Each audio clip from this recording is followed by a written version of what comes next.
Hello everyone, कैसे हैं आप सब। आई होप आप बहुत अच्छे होंगे। हम लोग पढ़ रहे हैं वेक्टर्स, और वेक्टर्स में हम लोग अभी तक काफ़ी सारी चीज़ें कर चुके हैं, जैसे कि डॉट प्रोडक्ट कर चुके हैं, पैरेललोग्राम थ्योरम कर चुके हैं, ठीक है, पॉलीगन थ्योरम कर चुके हैं, tail to tail head to head method भी कर चुके हैं, ठीक है, हेड टू टेल मेथड भी कर चुके हैं। वेक्टर एडिशन को हमने देखा, सब्ट्रैक्शन को देखा, और उसकी वजह से अलग अलग रिजल्टेंट के एंगल्स किस तरह से कैलकुलेट होते हैं वो भी हमने बता दिया। अब कुछ बहुत ही फंडामेंटल चीज़ें हमारे पास बची हुई हैं, जैसे कि सामने आपके हेडिंग लगा हुआ है triangle law of vector addition.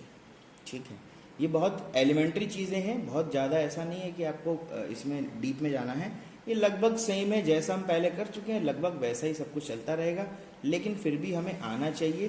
कभी आपसे कोई पूछ बैठे कि बताओ एडिशन के लिए हमें क्या करना पड़ेगा, है ना, आपको दो वेक्टर दे दे और बोल दे कि एडिशन किस तरह से होगा, तो वो आपको पता होना चाहिए। ठीक है, तो पहले इसका हम लिखते हैं थ्योरी, ताकि हम समझ पाएँ कि कहना क्या चाहता है, और फिर इसका डेरिवेशन के बारे में बात करेंगे, और इसमें जो जो फंडामेंटल आपके इंक्लूड होते हैं उनके बारे में बात करेंगे। ठीक है, चलिए, तो ये हमने दे दिया। कॉट क्या बोलता है, इफ थ्योरी के बारे में कर रहे हैं हम लोग। If two vectors are represented by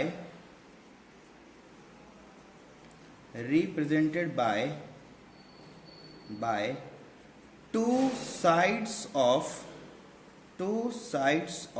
a triangle,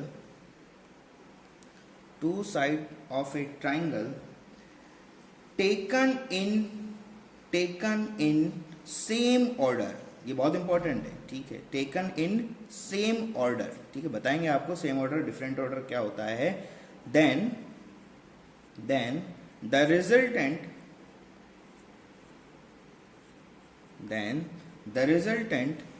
is given bye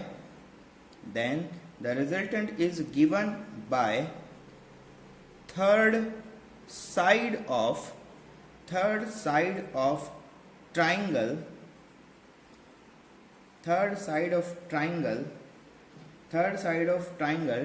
taken in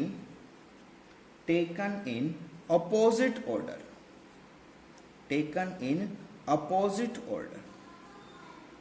ये कहना चाहते हैं। अब समझिए क्या कहना चाहते हैं, वो आपको समझना है। बहुत इंपॉर्टेंट सी बातें हैं, छोटी छोटी बातें हैं, लेकिन हमारे लिए बहुत इंपॉर्टेंट है।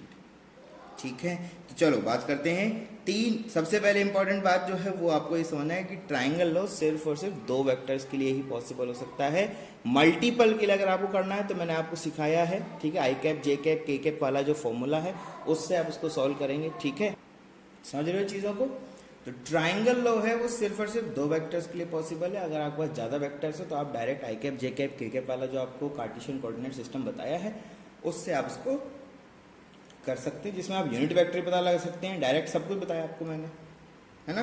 तो यहाँ पर डाल देते हैं हेडिंग, ठीक है, नॉट है ये आपका, बहुत इंपॉर्टेंट है, ध्यान से हमेशा। ठीक है, this is valid for two vector only. ठीक है, सिर्फ दो वेक्टर हमारे पास रहेंगे तभी हम इसकी बातें कर सकते हैं। क्लियर है, चलो देखते हैं दो वेक्टर कैसा कैसा है। तो बोला गया कि आपके पास में कोई ये एक वेक्टर है, ठीक है, इसको बोला हमारे पास ये ए वेक्टर है, हमारे पास कोई दूसरा वेक्टर है और बोल दिया गया ये हमारे पास कोई दूसरा वेक्टर बी है, और ये जो वेक्टर आपके पास गिवन है ये थीटा एंगल मेंटेन करता है विद रेस्पेक्ट ऑफ हॉरिजॉन्टल। ठीक है, अब क्या कहना चाहता है, अब हम थ्योरी की तरफ बढ़ते हैं और उस थ्योरी से पता लगाएंगे कि कैसे इसका एडिशन किया जाए।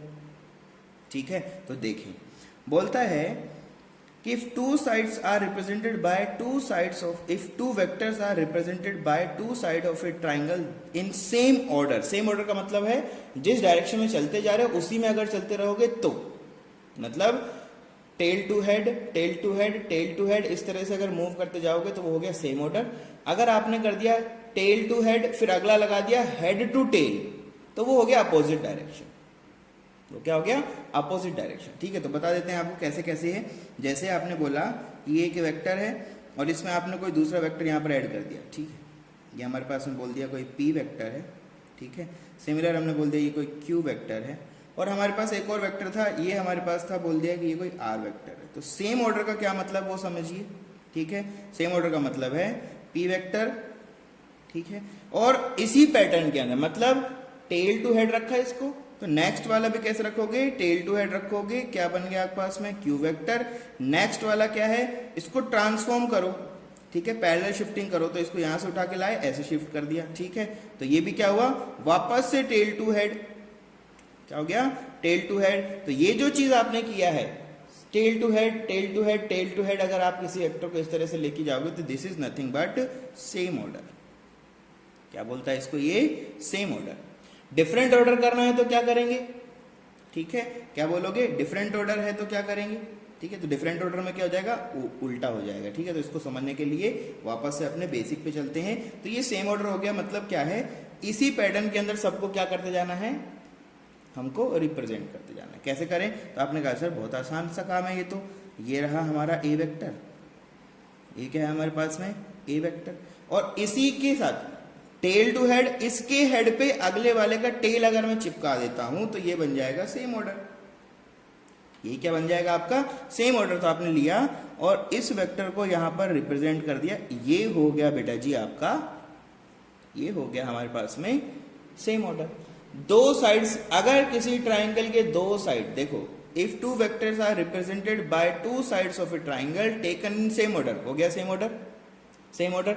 अब क्या बोल रहा है, द थर्ड साइड, अब डेफिनेट सी बात है, इनको मैच करने के लिए कोई ना कोई साइड बनेगा, कोई ना कोई क्या बनेगा, साइड बनेगा, और वो आपको क्या लेना, अपोजिट ऑर्डर में लेना है।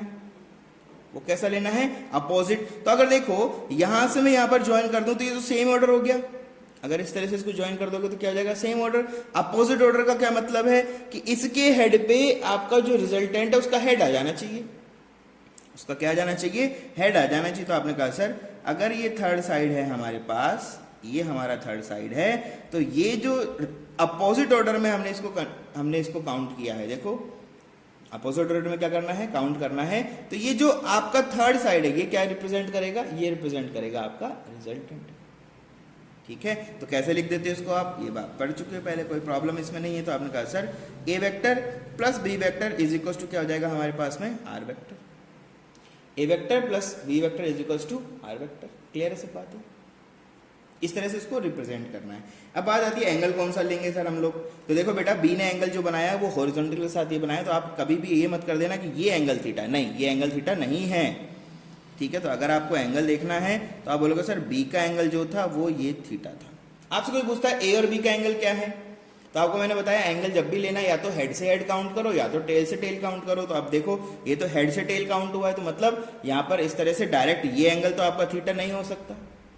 तो क्या करोगे, पैरेलल शिफ्टिंग करो, पैरेलल शिफ्टिंग करके जैसे यहां पर लेके आओगे तो आप देखोगे टेल से टेल ऐड हो गया और ये जो एंगल बन गया वो क्या बन जाता है आपका थीटा। फिलहाल बी का एंगल हमने यहां पर रिप्रेजेंट कर डाला है, ठीक है।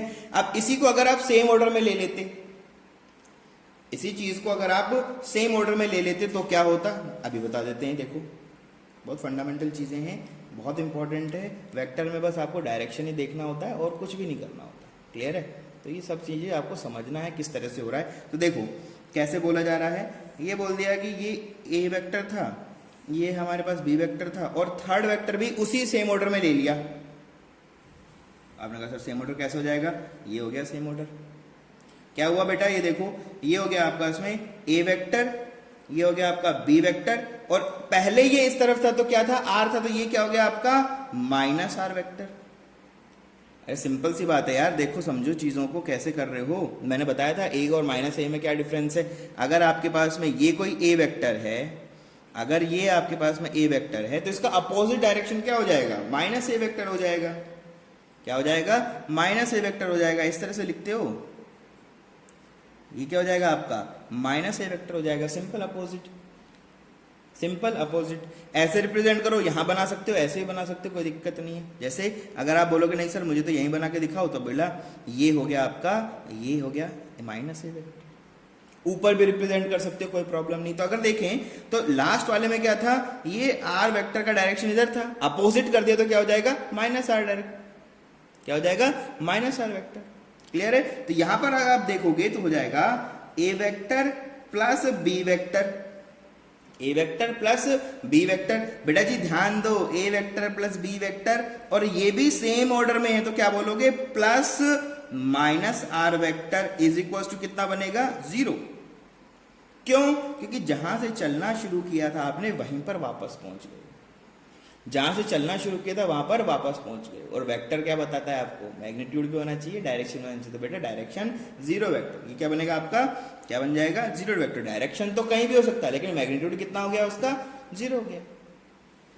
आपने कहा सर 0 कैसे हो गया? अरे भाई a प्लस बी का जो वैल्यू था वो कितना था, आर वेक्टर, और ये क्या लिखा हुआ है, माइनस आर वेक्टर, तो दोनों का समीशन कितना हो जाएगा, 0 वेक्टर। कितना हो जाएगा, 0 वेक्टर। क्लियर है सब बातें, क्लियर है? तो ये क्या था आपका, दिस इज सेम ऑर्डर। ये हमारा कंसेप्ट किसका था, सेम ऑर्डर के अंदर अगर हम रखते हैं चीजों को तो किस तरह से हमारा वेक्टर इस तरह से क्या करेगा, बिहेव करेगा। अपोजिट ऑर्डर में रखोगे तो क्या हो जाएगा, ये इधर चला जाएगा। अपोजिट ऑर्डर बता देते हैं, opposite order of R vector. ठीक है, ये क्या है, same order of R vector. ठीक है, आर वेक्टर का सेम ऑर्डर लिया, अभी अपोजिट ले लेंगे। ठीक है, तो अपोजिट में क्या लेंगे, देखें आप। तो आपने कहा सर ये तो था हमारे पास में ए वेक्टर, इसके साथ में यहाँ पर कौन था हमारे पास में, बी वेक्टर। अपोजिट लेना है तो मतलब क्या है, इसके हेड से हेड लगा दो या तो इसकी टेल से टेल लगा दो, एक ही चीज है। ठीक है, तो ये बना आपके पास में इधर, ये बन गया बेटा जी आपके पास में आर वेक्टर। कैसे लिखेंगे, तो आप इसको लिख देंगे R vector is equals to A vector plus B vector. और यहीं से अगर आप देखना चाहें तो आप क्या बोल सकते हो, a vector plus B vector minus are vector is equals to 0 vector. तो दोनों से आप लोग सॉल्यूशन कर सकते हो, कोई प्रॉब्लम इसमें नहीं है। दोनों पैटर्न से आपका वैल्यू तो कितना आएगा, सेम ही आएगा। अगर आप इसको अपोजिट कर देते तो जैसे ही माइनस आर लिखा तो इसको आपको क्या करना पड़ेगा, माइनस आर बनाने के लिए पहले तो आर था, उसको अपोजिट करोगे तो यही बन जाएगा। ठीक है, तो इसको अगर रिप्रेजेंट करना चाहते हो, सर ये कैसे रिप्रेजेंट होगा वेक्टर फॉर्म के अंदर, अगर कोई पूछ बैठता है आपसे कि बताओ इसको कैसे रिप्रेजेंट करोगे, तो सिंपल सी बातें हैं। देखो बेटा, ये रहा आपका ए वेक्टर, ये रहा आपके पास में बी वेक्टर, और सेम ऑर्डर में माइनस आर लिखा है ना, तो आर पहले इस तरफ था तो अभी अपोजिट कर दो, तो ये बन गया हमारे पास में आर वेक्टर। ठीक है, अब देख लो जरा, सब हो गया क्या, अरे सब कुछ हुआ। देखो इसमें और इस डायग्राम में तो कोई चेंज नहीं है। तो ये जो आपने इक्वेशन लिखा है इसको रिप्रेजेंट इस तरह से आप कर सकते हो, इसमें कोई प्रॉब्लम नहीं है। अब बात आती है इनका वैल्यूज कैसे फाइंड आउट करें, तो मैं वापस से एक बार बनाता हूं और फिर उसको प्रूफ भी करेंगे और वैल्यूज को भी देखेंगे कैसे कैसे होता है। ठीक है, आपने कहा सर एक वेक्टर तो हमारे पास में यहाँ है, दिस इज ए वेक्टर। दूसरा वेक्टर हमारे पास किसी एंगल पे गिवन था, उसको हमने यहाँ पर ऐड किया हुआ है, ये रहा हमारे पास में बी वेक्टर, दिस इज और बी वेक्टर। और इनके अपोजिट डायरेक्शन में कौन आ जाएगा हमारे पास में, सी वेक्टर बोल दो, चाहे से आप क्या बोल सकते हो इसको, आप इसको बोल सकते हो आर वेक्टर, जो बोलना चाहो कोई प्रॉब्लम नहीं है। ठीक है, तो आपने लिखा कि R vector is equal to कितना हो जाएगा, A vector plus B vector. और इनको हम लोग पहले भी सॉल्व कर चुके हैं, अभी दोबारा से बता देते हैं, कभी भी अगर आ जाता है तो r square is equal to क्या होता है बेटा, ये हमेशा याद रखना, a square plus B square plus 2ab cos of theta. Theta कहाँ है, तो बेटा जी थीटा यहां नहीं है, थीटा ये वाला एंगल है, समझ रहे चीजों को, बढ़िया। तो आपने कहा सर ये तो हम पहले भी जानते। अब आता है कि इसका डायरेक्शन कितना, ये तो मैग्नीट्यूड हुआ, आर स्क्वायर तो क्या हुआ, सिर्फ मैग्नीट्यूड हुआ। अगर आपसे कोई पूछता है कि भाई इसका एंगल कितना है, इसका डायरेक्शन क्या है, तो आपने कहा सर डायरेक्शन के लिए एंगल डिफाइन कर सकते हैं कि ए वेक्टर से कितना एंगल है, अल्फा। ए वेक्टर से कितना एंगल है, अल्फा। तो इसको लिखने का तरीका मैंने आपको बताया था, क्या लिखते हैं, इसको लिखने का तरीका जो था वो था B sine of theta divide by A plus B cos of theta, यही वैल्यू था। प्रूफ करेंगे इनको हम क्या करेंगे, प्रूफ भी करेंगे, कोई प्रॉब्लम इसमें नहीं है। ठीक है, प्रूफ करने के लिए क्या करें, तो हमने बोला कि ठीक है आपको जो सिस्टम था उसको बना दो वापस से। तो ये रहा हमारा आर वेक्टर, ठीक है, और दोस्त हमारे पास में ये रहा ए वेक्टर, और इनको यहाँ ज्वाइन कर दोगे तो ये बन गया हमारे पास में बी वेक्टर। तो ये लिखा मैंने बी वेक्टर, ये लिखा मैंने ए वेक्टर, ये एंगल का वैल्यू कितना है, अल्फा है, ये एंगल का वैल्यू कितना है, अल्फा है, और यहाँ पर जो एंगल आपका बन रहा है उसका वैल्यू कितना है, थीटा है। उसका वैल्यू कितना है, थीटा है। मैंने क्या किया, मैंने कहा कि भाई ये जो पॉइंट है इससे एक परपेंडिकुलर ड्रॉ कर दो सामने वाले साइड के ऊपर, ठीक है। तो आपने कहा सर कैसे करें, तो नाम दे दो पहले। तो आपने कहा सर ये M है, ये N है, ये O है, ये P है। कर सकते हैं इतना काम, तो एंगल थीटा है। जैसे ये थीटा है तो ट्रिग्नोमेट्री की प्रॉपर्टी को यूज करो। क्या वो यूज करोगे, आपने कहा सर देखिए NP का वैल्यू कितना हो जाएगा, इसका जो लेंथ है वो तो B है ना, इसका लेंथ तो B है ना, तो कोई प्रॉब्लम नहीं है। तो B का ये कौन सा कंपोनेंट है, साइन, ये कौन सा कंपोनेंट है, कोस। थीटा के साथ कौन सा कंपोनेंट होता है, कोस, और परपेंडिकुलर कौन होता है, साइन। ये तो मैंने आपको बताया है। तो क्या लिख सकते हो, आपने कहा सर NP का जो वैल्यू है वो कितना हो जाएगा, B, कितना हो जाएगा, B का कौन सा कंपोनेंट है, आपने कहा sir sine theta component. Similarly अगर आप चाहें तो आप OP का वैल्यू पता लगा सकते हो। तो OP का वैल्यू भी कितना हो गया बेटा, आपने कहा सर ये हो गया B का कॉस ऑफ थीटा। कितना हो गया, B का कॉस ऑफ थीटा। कोई प्रॉब्लम नहीं, कोई प्रॉब्लम नहीं। आपने कहा सर देखो अगर हम ये जो बातें कर रहे हैं ये तो कौन से ट्राइंगल से कर रहे हैं, आपने कहा सर इसमें जो ट्राइंगल लेके चले हैं वो है ONP। क्या लिया है, ONP ट्राइंगल लिया है। अभी अगर हम दूसरी तरीके से बातें करें तो आपने कहा सर अगर मैं ट्राइंगल का वैल्यू चेंज कर दूं, ट्राइंगल ले लूं MNP, क्या ले लूं, MNP। अगर मैं मेरे पास में ट्राइंगल ले लूं तो क्या होगा भैया, ये रहा आपका रिजल्टेंट, ये NP, ये OP। समझ रहे हो चीजों को। तो आपने कहा सर कैसे करेंगे, तो बेटा जी सिंपल सी बात है, अगर यहां आपको NP लिखना पड़े, अगर आपको NP लिखना पड़े तो NP का वैल्यू क्या हो सकता है, R का भी तो ये कंपोनेंट बनेगा, R का भी कंपोनेंट बनेगा। तो क्या लिखोगे, आपने कहा सर R का ये साइन कंपोनेंट है। कौन सा कंपोनेंट है, साइन अल्फा। कितना हो जाएगा, साइन अल्फा। तो आपने कहा सर ये हो जाएगा R का sine of alpha component. Similar अगर आपको लिखना पड़े MP का वैल्यू, तो MP का वैल्यू क्या हो जाएगा, आपने कहा सर ये हो जाएगा MO प्लस OP। कितना हो जाएगा, MO प्लस OP। और उसका पूरा का पूरा वैल्यू कितना हो जाएगा, आपने कहा सर ये हो जाएगा R का कॉस ऑफ अल्फा कंपोनेंट। भाई ये पूरा का पूरा कंपोनेंट MP का वैल्यू इतना होगा इतना। तो आप अगर चाहें तो इसको लिख सकते हो MO का वैल्यू कितना है, A, कितना है A, और OP का वैल्यू आप निकाल चुके हो कितना है, आपने कहा sir B cos of theta, B cos of theta. Clear है, क्लियर है सब बातें। तो आपने कहा सर इसको अगर कैलकुलेट करना चाहें तो कैसे करें, कर सकते हैं अपन, कंपोनेंट ब्रेक कर सकते हैं, कोई प्रॉब्लम नहीं है इसमें तो, ठीक है। और अगर हम देखें तो पाइथागोरस से भी हम इसको सॉल्व कर सकते हैं।